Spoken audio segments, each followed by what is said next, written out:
Hello, everybody. It is Matthew Holt. I am the founder, publisher, guy who runs the chief cook and bottle washer at the healthcare blog.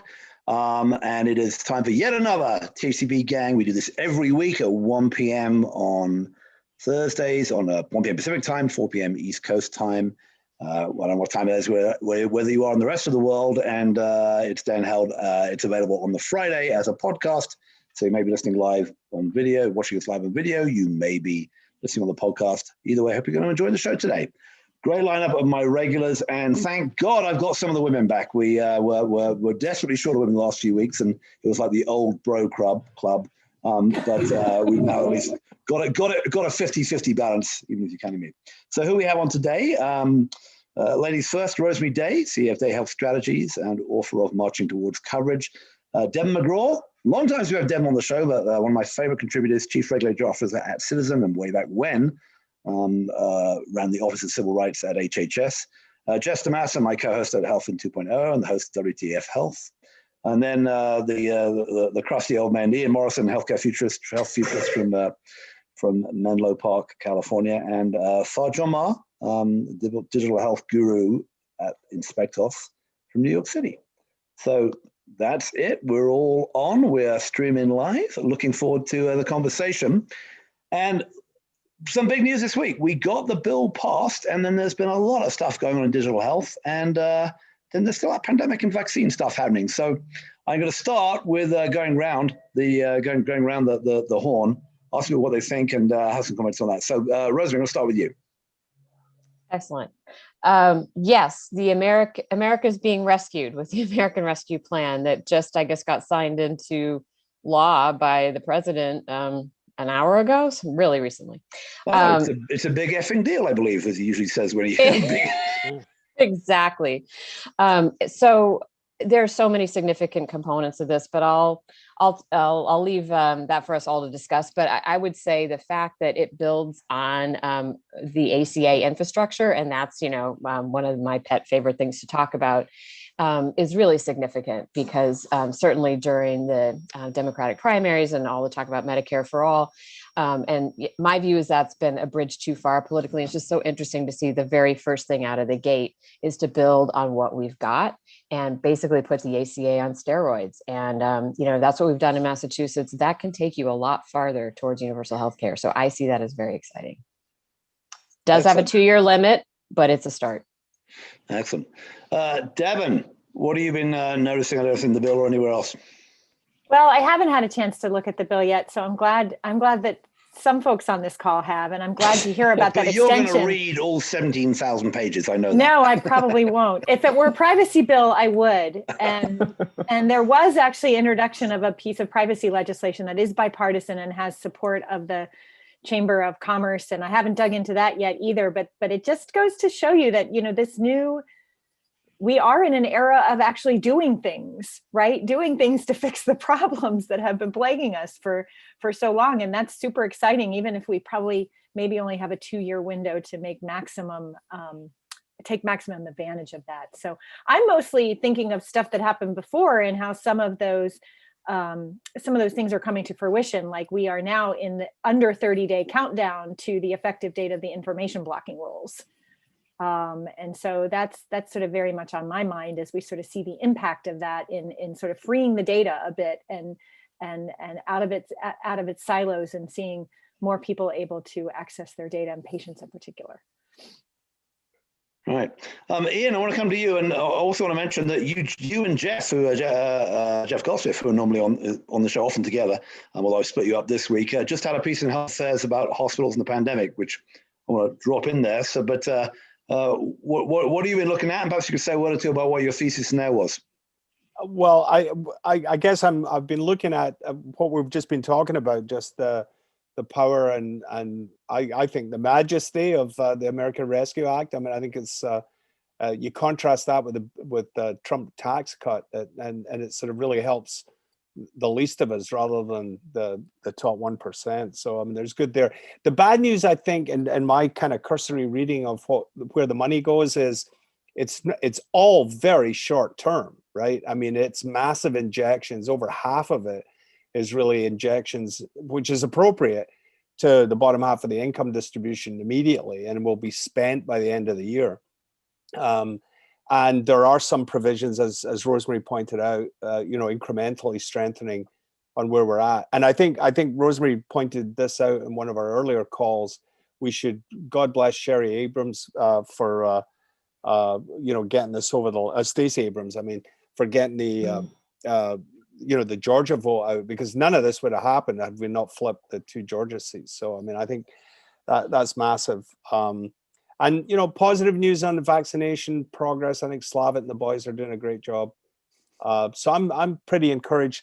We can come back to the scale piece, Matthew. It was basically, Jeff and I had been offline ruminating about the fact that there's a lot of beating up legitimately on health systems and pricing and so forth, but it was pretty evident in my sort of rattling around that the large health systems actually played a very significant role in the pandemic, and the closest thing we've got to a system, quote unquote. So that was really the thrust of it, is handle with care. Certainly we should regulate bad behavior, but in terms of anti-competitive behavior, but I think be careful that we don't throw the baby out with the bathwater. But we can get into it if you want. All right, that'll be fun. All right, Fard, what have you been noticing the last week or so? So the recent passage of the bill, I've been paying actually a lot of attention to the child poverty elements, as well as the injection of funds to people who are living below the poverty line. One of the things that I noticed a few weeks ago is actually a major insurer, I can't remember the name of the insurer, was actually investing in low-income housing.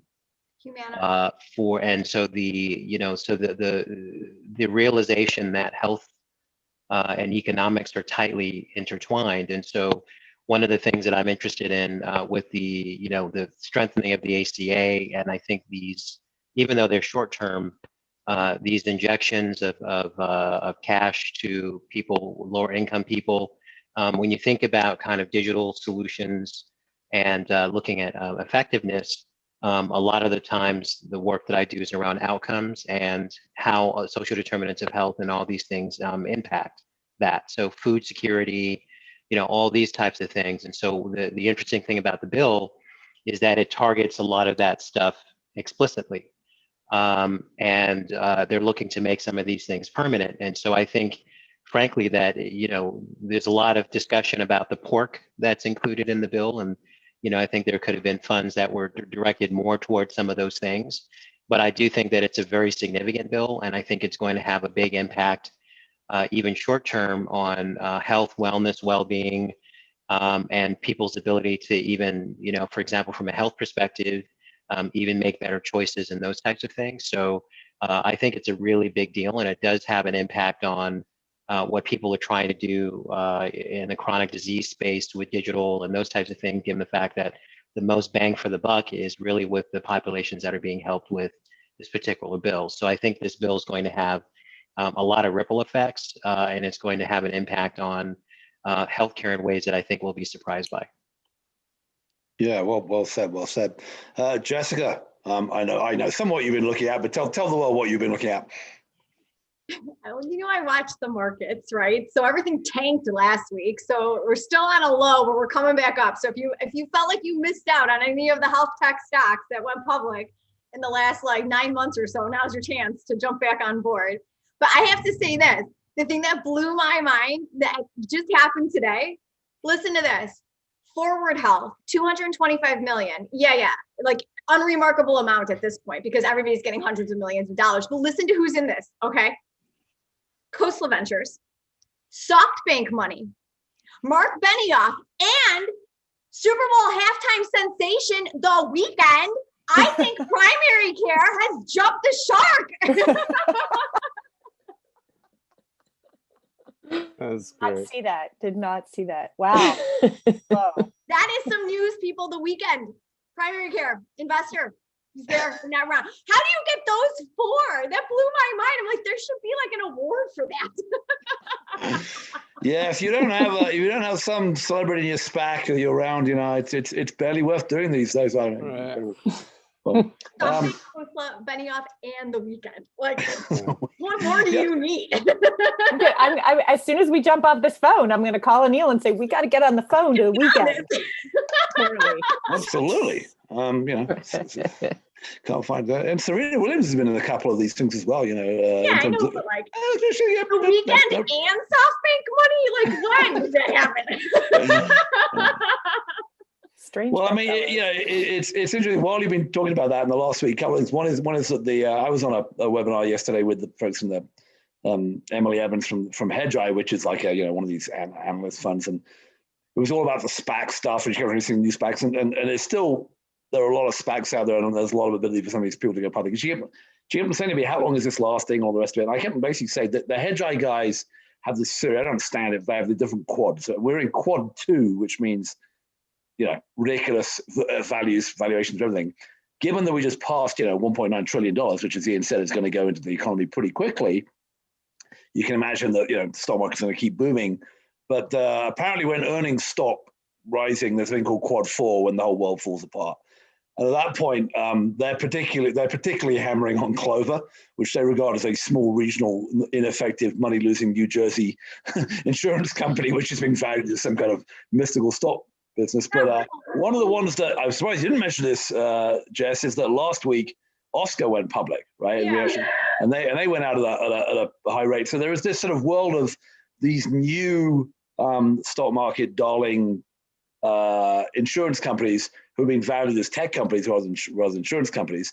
And yeah, as Ian kind of referenced in his, well, not referenced exactly, but the old established guard of healthcare are kind of figuring this out, and they're starting to add stuff. And that one of the companies that is going to go SPAC out is a company called ShareCare, and they bought a bunch of stuff that Anthem is starting to, a bunch of companies that Anthem is starting to use. And there's an interesting question as to whether old world insurance companies can kind of turn themselves into these new world insurance companies, or whether they become the credit dinosaurs. And then the one other, there was a whole bunch of Twitter exchanges on this. Andrei Ostrovsky, who used to be in the Medicaid world and now is an investor, was saying that he was quoting a bunch of people who joined old world insurance companies who said it was never going to happen and that they were all stultified and they couldn't change. But on the other hand, they have much bigger market share and lots more money. So we'll have to see how that all plays out. But let's dive into the bill a bit, because it is I think it is the most significant thing we've seen in a while, and obviously a lot of things have happened.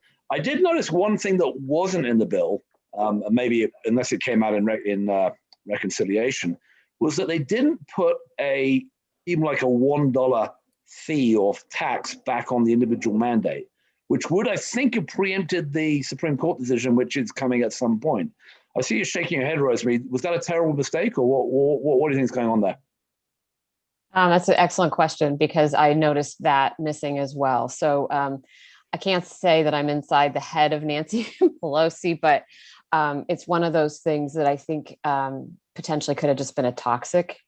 They already had so many issues just to get this, an admittedly massive thing through, even with moderate Democrats.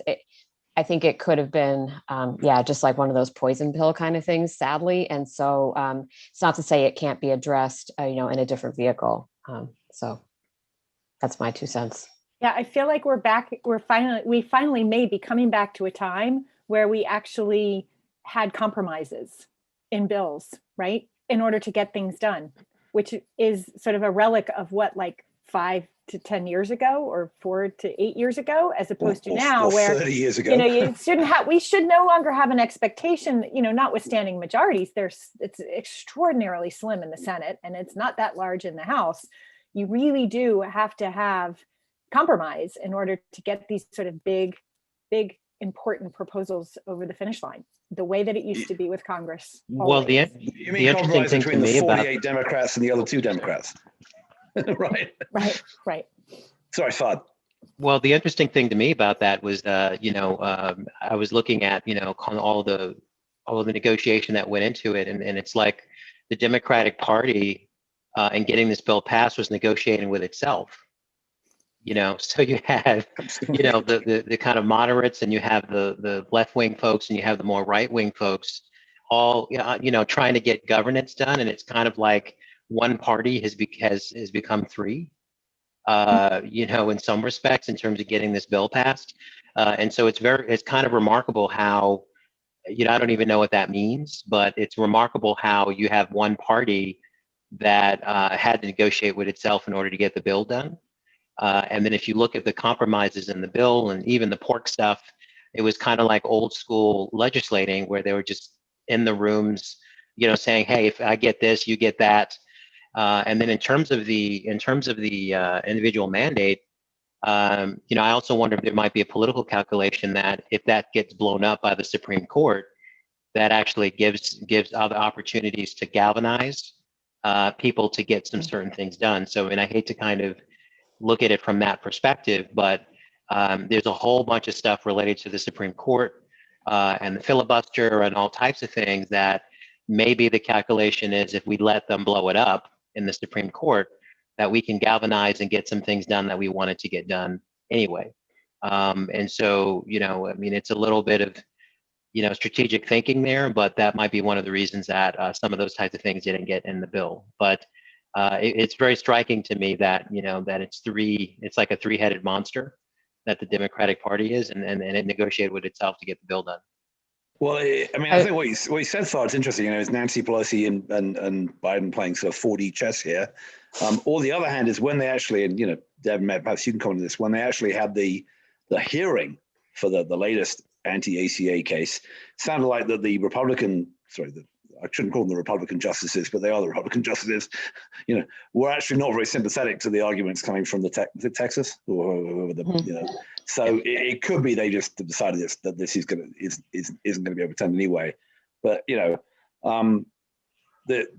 filibuster, I don't know, Manchin's, Joe Manchin seemed to be wavering on a couple of things. He said, he didn't say he was never ever going to overturn it, and I don't know what our fair Congress senator from Arizona was doing with her curtsy and her thumbs down, but I'm tapping Mitch McConnell on the back. But Playing I'm in the happy to middle. move to Arizona in primary. Right. So it is really funny let's how dive things in a are- bit things to are- the yeah. let's dive in a bit to the other parts of the bill, and what's who's prepared to explain, who's done enough homework to explain the mechanics of what's going on before you have to make me do my half-assed bad effort of doing it. I can speak Go ahead, to Rosemarie. well, the other part of building on the ACA is that needs to be called out is the Medicaid expansion, and so the fact that it provides significant incentives to the 12 states that have not yet expanded Medicaid is like a major win. Now, hopefully, at least some of those states will avail themselves of it. Again, it's time limited, but the way they did the math, it is actually a better subsidy than what was on offer through the ACA. And so it's this like 5% enhanced match if you expand your Medicaid program, in addition to getting the 90% that all the other states are who did expand. So we could quibble about the fairness of that and what have you, but at this point, too many people are suffering by not having Medicaid expanded. So hopefully that'll get a few of the states that require legislative action where you can't do a ballot initiative to get off the dime and do something, hopefully. I don't have insights yet into which states might do that, but there's a little bit of movement here and there. The non-Neanderthal states. Sorry, go ahead, Ian. Just to build on that last point, Rosemarie, I saw a piece from one of the sort of progressive think tanks who did a survey in the holdout states, or did it, I think it was in like 7 or 8 of the 12 holdout states, and found about, I forget the exact numbers, but it was between 50 and 55% popular support for Medicaid expansion as a ballot measure, which I thought was really interesting. Right. Unfortunately, some of them don't even allow for ballot measures. So hopefully they were asking the question in the state where that's allowed. But yeah, that's right. Yeah. So I mean that's some work, but I've got this solid cheat sheet chart, or pie chart of where the money went. I'm glad someone has. And well, it's kind of interesting because as I said at the beginning, it's 424 billion. That's almost a quarter of it goes in those $1,400 checks, right? The unemployment insurance provisions, which all run out in September, is another 246. I want to hold off on the state and local government because I have a point on that. The things that are more permanent, I mean, there's the vaccination and health stuff. I mean, and then slivers for all kinds of different things, including, you know, farmers and restaurants and bars, but it's relatively small slivers. The big one is that 350 billion for state and local government. And I think that's the thing that's going to get politicized, because Mark Smith just sent me this morning a piece that was in the Wall Street Journal, which, and I mea culpa, I got this wrong in terms of forecast. I was of the opinion that state and local governments would be hammered financially. And this piece this morning is basically showing that they're about where they were last year in terms of revenue, because, you know, Jess has sold all her Teladoc stock and paid capital gains, right? And Matthew's zooming from his house and is untouched by the recession and sold his conference business before COVID, which is the smartest thing anybody could have done. So anyway, but the point being that states are actually, and California, whatever it is running a $26 billion surplus this year. So I think that one's going to be a wee bit, not that I would have voted against it. I think I you know, because I still maintain that states are and counties and local government are really vulnerable. So it was the right thing to do. But so if you add up those big chunks, that's over 2/3 of it is going to be blown in the next 6 months. Which, you know, and one political point on that, unlike the Affordable Care Act, where you had to wait 2 years to see something, I think a lot of Americans are going to like socialism. This is right in your pocket in short term, no messing around. And I think it's some of the provisions that expire, I think it's going to be very tough to take some of those tax credits back to the point that you all made earlier. So I think it's massively important. Yeah, Michael Millinson was on last week, and he said that everyone in America to accept the check should have to sign a form acknowledging that it came from the federal government. You know, and Joe Biden, a bit like, you know, Trump wanted to send out that letter with the card for the pharmaceuticals like before the election. They never got it figured out. I would, but it is worth pointing out that I think in the bill, if I'm correct, is that yes, they bumped up the subsidies for the ACA. So if you're buying on the private market, you get a lot more subsidies. There are some states now, apparently, in counties where you can buy a gold plan with no co-insurance. The subsidies are so good. And then the other thing, which I think was really big deal for, you know, only a small number of people impacted, but they've limited the premium to 8% or 8.5%, 8.5%, yeah, 8.5% of your total income. Which, you know, when there was no limit and the premiums were like $1,500, $2,000, $3,000, you know, a month for a family, you're talking, you know, somebody making 90 grand a year is now looking at a bill of 25 to 30,000 for their health insurance, thinking, you know, they can't pay it, but they can probably get to 8.5 or 10 grand a year or whatever the number is. So I think that, you know, that's probably a big deal. Is that time limited as well? Does anyone know, or is that, you know, good? It is. It's all part of the time limit. End of 2022.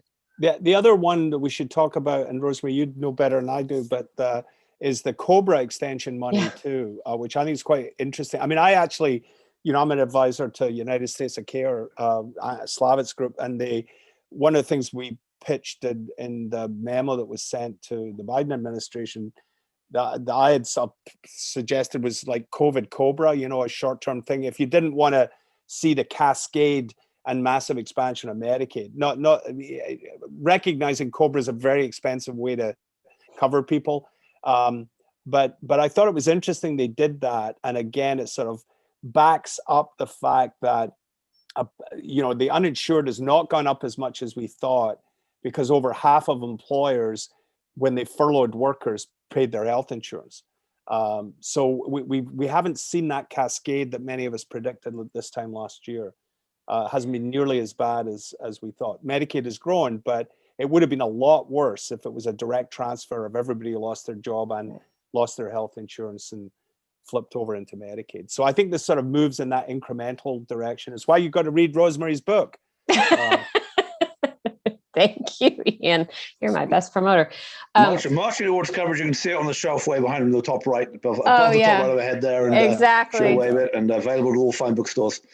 And you can also watch her interview that Jess and I did for the THCB Book Club last year. There we go. Okay, there it is. All right, So, over.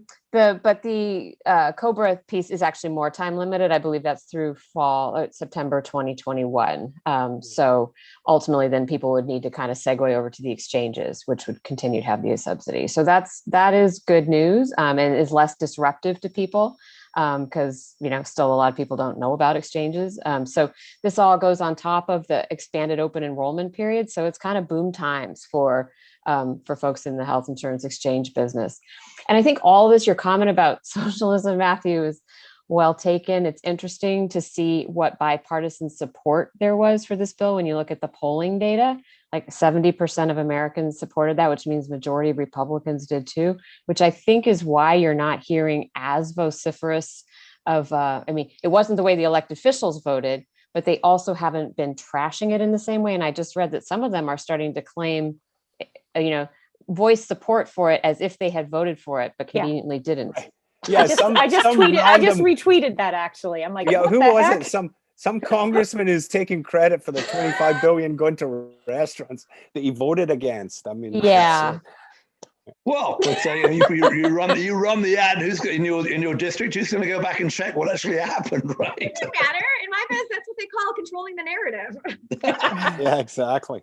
There you go. So, yeah. So one thing that I did want to kind of just mention about what's happened during COVID is that, they have this idea called the Overton window, which basically is about how people's thinking about things have completely changed because everything's been shifted.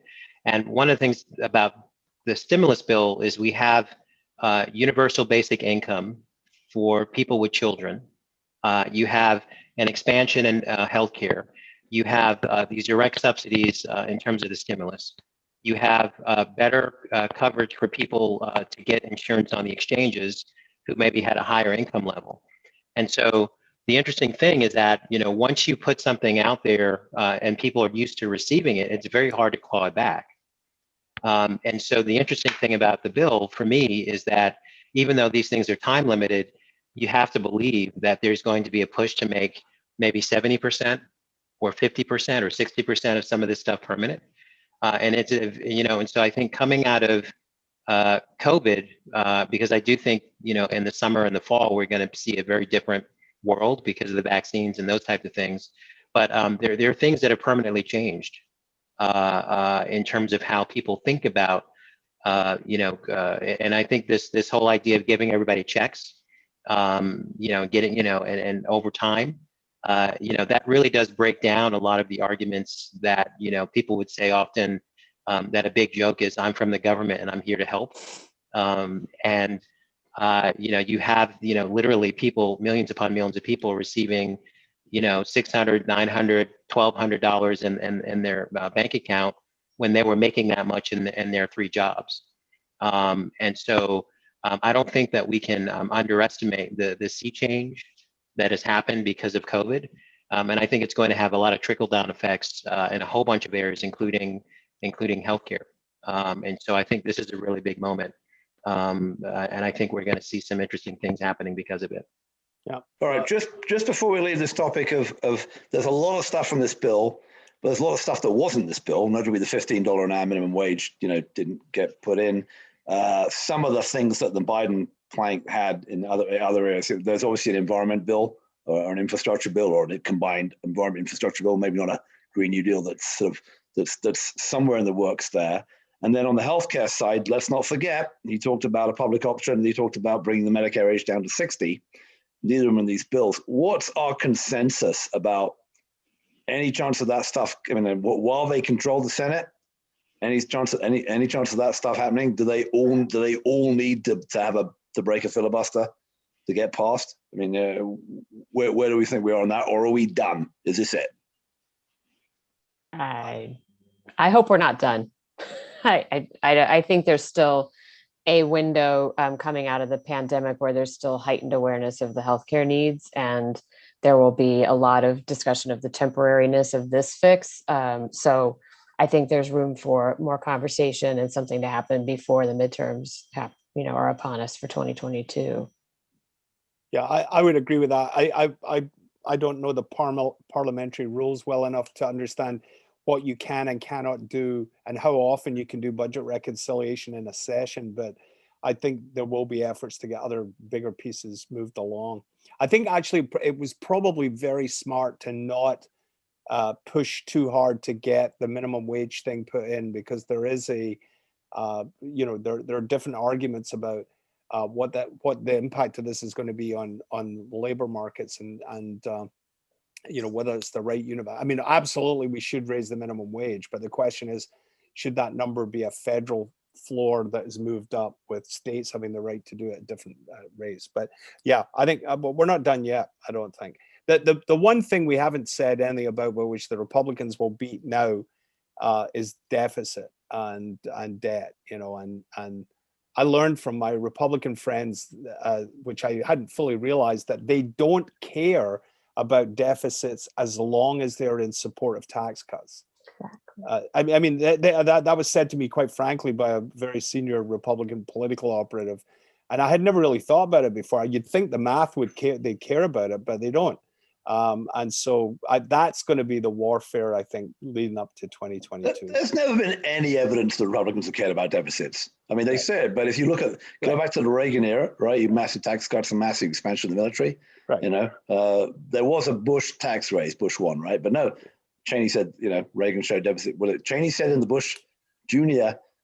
cabinet meeting that Reagan showed that deficits don't matter. And Trump was running, in a really hot, good economy. Trump was busting deficit with the tax cuts and everything else. And, the interesting thing, the reason Jess was saying the stock market went down was because allegedly the bond market started ticking up and noticing that there might be inflation and deficits. And then this week it's decided that it doesn't care about that. And now it's all roaring back up. Plus you can buy GameStop at anywhere from 200 to 400 or dollars within half an hour.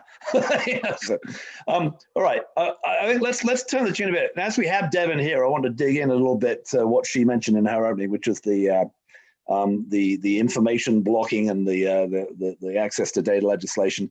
So Deven, you obviously look at this probably more than anybody else in America. So where do you think and you have your index that you bring out and all the rest of it of how people are doing. And don't forget, those people who are watching, listening, that Deven is the chief regulatory officer of a company who is trying hard to get access to patients' data on their behalf.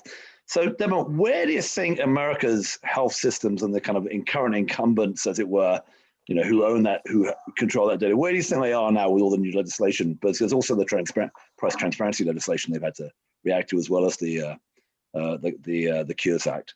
Yeah, I mean, I think those that are in the know are kind of in a little bit of a panic because April 5th, the deadline, at least for the information blocking rules, notwithstanding that it was supposed to be a deadline of last November and that these things have been under consideration for years. This isn't like sudden stuff, but it's still kind of cataclysmic in its potential impact. And so because it requires an adjustment of a mindset of, well, I'm not supposed to share any data unless, except under certain circumstances, or I don't need to share any data except under certain circumstances, to one where there's kind of a presumption that, yeah, if you're covered by these rules, you're really supposed to be sharing data when people request it. And now you have to sort of run the traps around, well, can I and should I is really kind of off the grid. Like, it's like, well, does the law allow me to? Now there's this expectation that when the law allows me to do so, that I should. And then how do the different exceptions apply in terms of whether I can say no and be able to say no with some degree of confidence that I'm not going to get fined for it. So I think the only thing that is keeping people from complete widespread panic is the fact that we still don't have rules on enforcement. So we may have a rule that goes into effect, but we don't have a finalized enforcement rule from the Office of the Inspector General. And that's the office within HHS that actually has the penalty authority vis-a-vis information blocking that's done by health information exchanges or by certified EHR vendors. And then we have nothing from CMS yet on how providers who quote unquote info block would be penalized. So you've got, sort of a set of requirements and expectations that are due to go into effect on April 5th. But without that sort of, well, I don't know how this is going to get enforced, I think that ratchets the panic down a little bit. But nevertheless, there are a lot of organizations that say, well, will the enforcement potentially be retroactive to the date of the effective date? Like I really should, have this happen. So I think you might see more in your portal by April 5th, right? Like more, if you're a consumer that goes to your healthcare portal to look for your data and find it a little bit lacking in terms of it doesn't have a whole lot in it, you might start to see more in it in response to information blocking, because there's an open question about whether if you've got a capability, if you're a healthcare provider that bought a certified EHR that has the capability to expose data to patients through a portal, but you just haven't turned those capabilities on, whether the info blocking rules will require you to turn that on. And then you've got health information networks and HIEs, for example, who historically have been very limited in terms of who can get data from them and for what purpose, like doctors for treatment or doctors and health plans for treatment and payment, but nothing else, no research, no patient access. Like they're subject to the rule. Are they going to have to sort of open those networks up? And what if there are participants on the network who don't want to be so open? Well, if they're covered by the info blocking rules, I think you have to, pull them aside and have a conversation with them and say, yeah, this could be trouble for you too. Like we're all supposed to, all of those of us who are required to abide by this rule have to sort of approach these data requests with through a different lens. But a lot of times there will be participants in these networks who are not actually covered by the information blocking rules, who might say, well, I'm not so comfortable with my data being necessarily, and I say my data, I should put it in the air quotes.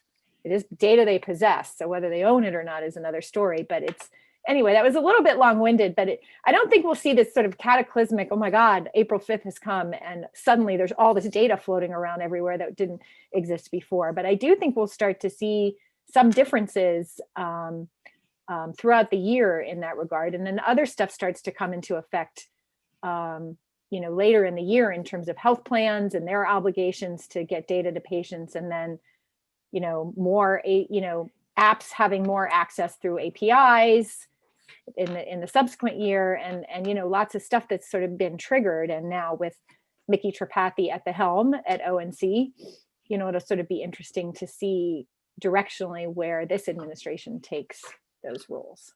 So come on, be honest. Have you had the call yet from DC asking you to come take your old job back? No. No. All right. Well, but in your day-to-day gig, right, as Citizen, are you noticing this change happening amongst the people? When you go and request for data for your patients on their behalf, are you noticing this change? No, not yet. Again, not yet.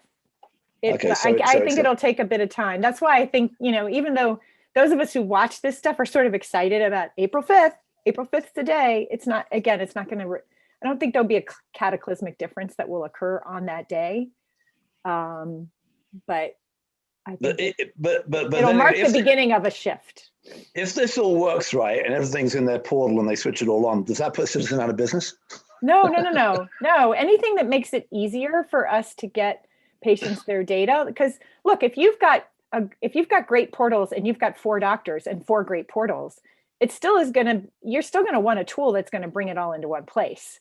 And you're still going to want a tool that actually gives you actionable data, right? Like not just a digital shoebox of all your documents. And that hopefully there'll be some differentiation in the market about who does that better, who provides you with something beyond just access to your data, but services and opportunities that are important to you in terms of how you use that data. Jess, I was diving here, but I was go on. No, I just wanted to ask Deven, you'd mentioned that there's nothing there in terms of enforcement. Do you have any timeline on that? Have you heard anything? I haven't heard a thing, and it's actually a little bit surprising given that the proposed enforcement rule out of OIG was fairly uncomplicated and fairly straightforward, and yet we still don't have it yet. Now CMS is a different kettle of fish. Like it is a little bit surprising to me that Administrator Verma, as sort of gung-ho as she was around patient access to data, and the many things that they did to facilitate that. They seem to have completely like set to the side an obligation to establish a kind of a penalty infrastructure for information blocking. And beyond, you do have some False Claims Act problems if you say you're not an information blocker, right? Because you have to attest to that now as part of payment. If you say you're not an information blocker and it turns out, yeah, you are, then you have under false claims penalties, you have a potential problem there. And maybe CMS just thought, well, that's enough, right? That this sort of penalty of stating a false claim in order to be paid for Medicare should be enough, but we'll see. So Jess and Fard, I want you guys to comment on this. I've seen a couple of, semi-sizable deals for startups who are in this business of moving data around, right? So Health Gorilla raised 15 million last week. Redox got another big round. I forget how much it was. Are you two seeing, the market side of what Jess is talking about? People lining up. Do we see enough activity in this kind of personal health data to be captured for other purposes, whether it's clinical trials or different services or what have you? Because we're also seeing a lot of independent, money going, venture capital going to independent companies who are building very specific niche, vertical services, like hair loss. Maybe you and me, Fard, and Ian should all be hanging out with Hims and Roman or whatever. But do you see this? Do you see this growing? The hair or the phenomenon? I don't see much hair growing on the men in this picture, no. So I was asking Jess and Fard about the phenomenon. In terms of the money that's being raised and the activity in the startup sector, you think the people are feeding off the stuff Devin's talking about?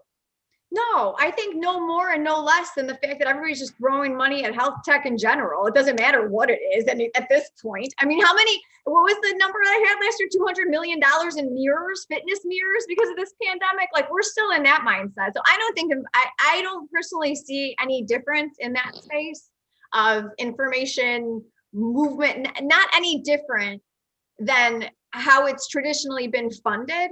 It just maybe the amounts have been higher, but I feel like that is more because of the fact that there's a lot of capital floating around, and that's just generally what's happening in health tech. I don't think that it has anything to do specifically with what Deven was talking about. Yeah, I mean, I'm not seeing a big reaction to that, to be honest. I mean, there's always conversations about stitching together data and making that data actionable and utilizing that data to prove different proof points and those types of things. But I'm not seeing anything huge around this particular rule. And then in terms of the money, I mean, the thing is that, the runways required for these companies to really build a business that's going to be, here in a decade is so significant. We've seen well-capitalized companies go bankrupt, over the last couple of years, honestly, that we thought were kind of unicorns. And so I think everybody's realized that the healthcare revenue side of the business is so difficult to build that while the money is there, raise as much as possible to give you a runway that's going to last more than, 5-6 years with the level of competition that's coming, and plus the expected decline in some of these digital first initiatives as hospitals and other folks try to claw back some of that in-person care, that lucrative stuff. And so now is the time to raise money. And that's why we're seeing these tremendous deals, because the more you can get now, 3 years from now when things are cooler, you can actually have a war chest to continue. Now, if these information companies added simply a telehealth component, specifically a mental telehealth component, then yeah, $100 million guaranteed. I have a couple more just to make. Pharmacy delivery, there's another 100 mil. I mean, you can just it's like build your own, right? It's like a modular thing. You're just going with the deck. And how much do you need? Well, given we've got real experts here, the thing has been I've been trying to get my head around is with all the money flowing in, and you guys track all this stuff much more closely than I do. Is anyone keeping track of revenues and EBITDA rankings, because I mean, Jess is all over the amount of money being thrown in. I just don't see evidence. I mean, I was sort of joking maybe on a previous gang about the SPAC, you know, and the Clover number that I did the math on, that Kaiser should float its Medicare Advantage business for $116 billion, which is the, you know, right. It would be the valuation based on Clover SPAC number. Is anybody, I mean, do you guys keep a list of, I mean, is there, apart from Teladoc Livongo, is there a $1 billion revenue company in digital health? Is anybody making money? There are a couple who are definitely growing that way, right? Who are going fast. But the when you start talking about EBITDA, right, you then, you know, an actual, that's the strange thing, because if you looked at Oscar, right, it went public, it lost a couple of $100 million on God, I forget the revenue number, just under $1 billion in 2019, and then 2020, when every other health plan, you know, made out like a bandit because elective care stopped and, you know, they weren't paying stuff out, Oscar decided to lose $400 million. they doubled the amount they were losing, and then they went public. And, you know, although it's come down from they went public in a very high, you know, at the top of the range, it's come down from that a bit, but they're kind of still floating about there. So the narrative on the money side has been that we're just buying market share. We're Amazon in 2001, and we're going to keep buying market share forever, and we're going to grow. And I, you know, I struggle with that on the health plan side, because there's only a limit. You know, if you look at the Clover thing, they can only add, in Medicare Advantage, you can only add people into the plan at a certain rate at a certain time, right? You've got to go to other states, and it's hard to spread an insurance company. I do think that in some of these other areas, you know, especially where, you know, we joke about the hair loss stuff, but the Romans and the Himses and the whatevers, they're able to, you know, because they can go and buy consumers directly using TV advertising and other means, they can grow that quite quickly.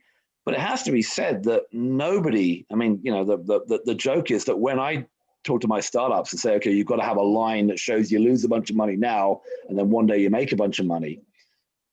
In reality, if you look at those lines of the companies who've gone public, they're still, I mean, you can argue there's this adjusted EBITDA number that they'll talk to you about, you know, they got to pay off their stock and all this other stuff. But, and maybe Teladoc is now just about breaking even or making money, but none of them are like the next Google. None of them are throwing off cash like crazy.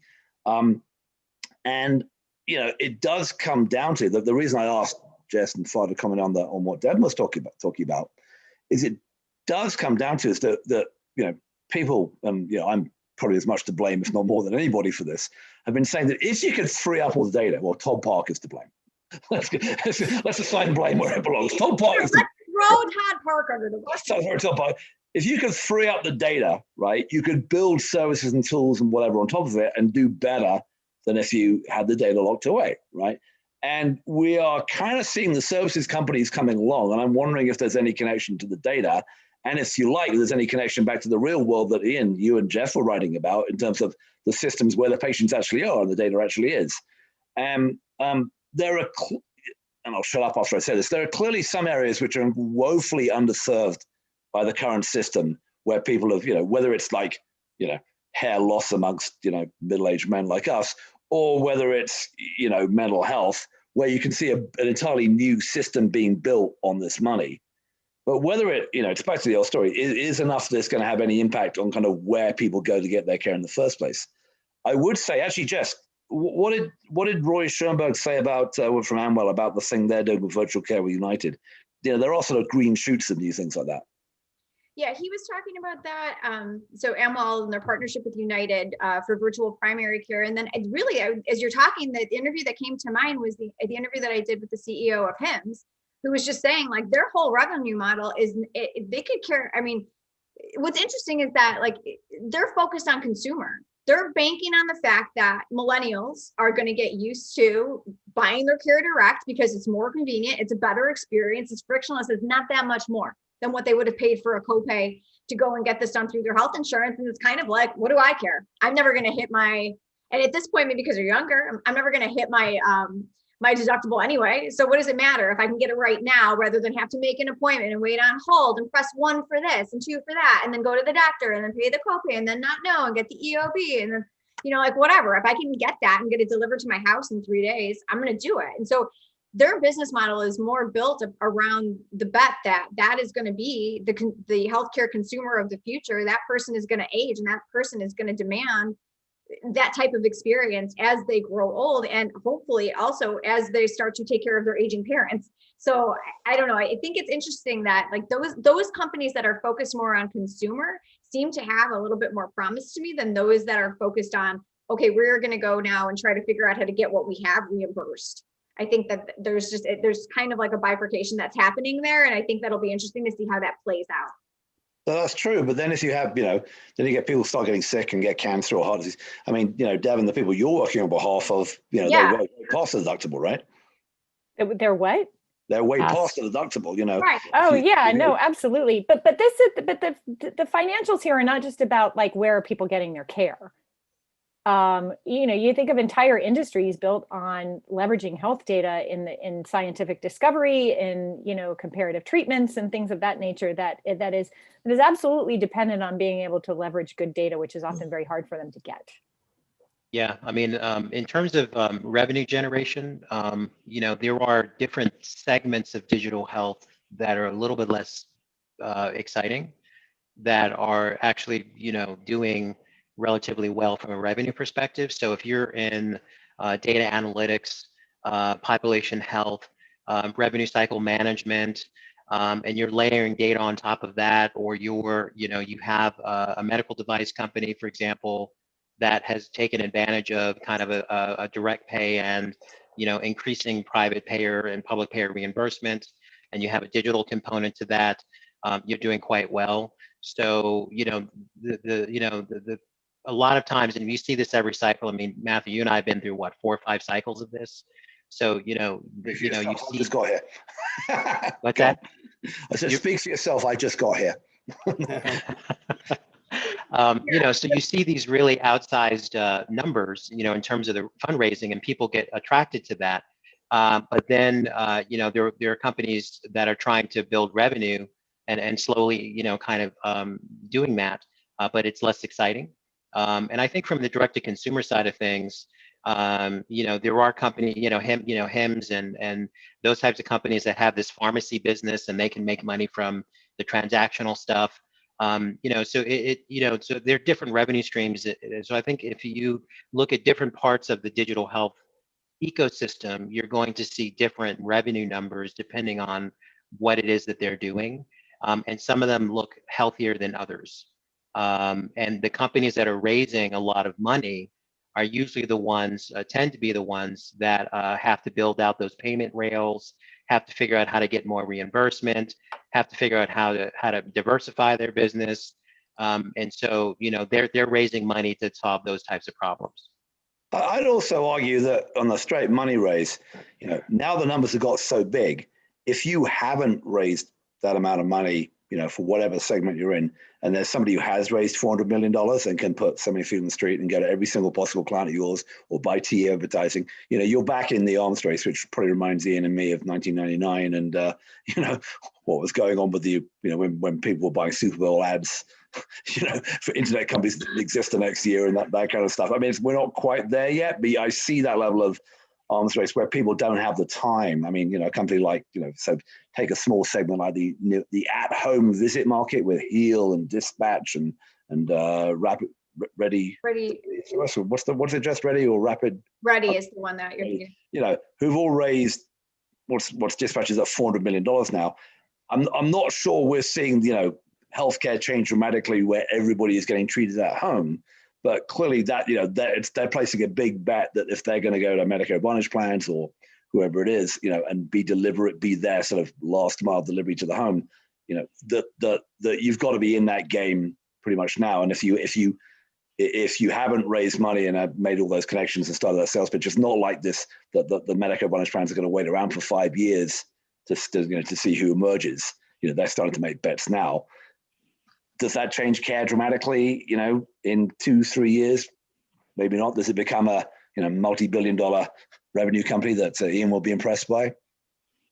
Possibly, but it seems to me that if you're not the fact that some and this is obviously outside of healthcare, as well. If you're raising these huge amounts of capital that are being raised by the venture funds, you know, OKCF just raised a $1.4 billion fund on top of the 800 million one they raised 2 years ago for healthcare. Outside, you know, Sequoia and SoftBank are putting in mega rounds to all these companies in all these different kinds of sectors, because they have to, Tiger as well, because they just have to be there, right? And if, you know, if you are a company trying to build a slow business and you got one of these people who's arrived and has got $300 million burning a hole in their pocket, and they've got to start spending it on marketing and, you know, getting access to the businesses and what have you, it's tough to compete with them. Whereas if you were all trying to grow slowly and let this naturally evolve, it would be a different market. But as you said, Fard, a lot of these guys, you know, they might raise their $200 million and go bankrupt still nonetheless. We've seen it. We certainly saw that happen 20 years ago and also more recently. So, Ian, those big revenue numbers are for health plans and hospital systems. You know that, I know that, we all know that. Right. But no, don't get me wrong. I'm not trying to be negative here, because I do believe, and certainly what I've been preaching for 25, 30 years to the big health systems, is they need to absorb these technologies and redesign care processes to be more digitally rich in their mix. I'm just not as convinced that there's going to be as much substitution, pure substitution.